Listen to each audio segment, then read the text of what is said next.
এইভাবে কাটা হয় আর এই ঝোলার মধ্যে নেওয়া হয় পাতাগুলোকে। এই যে দেখতে পাচ্ছ পাতা, দেখো কত সুন্দর পাতা, ঠিক আছে, পাতার কোয়ালিটি ভালো আছে। এখানে ভরা হয়, এরকম করে ঝোলা ঝোলা করে বাড়ি নিয়ে যাওয়া হয়, ঠিক আছে। এই যে দেখো, এই যে পাতা কাটা হচ্ছে, এটা হচ্ছে পাতা কাটা মেশিন।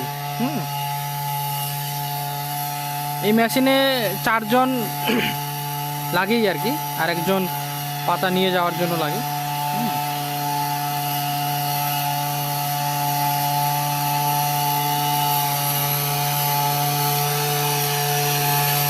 7 ঘন্টায় প্রায় 17 কুইন্টাল 15 কুইন্টাল কাটা যায়।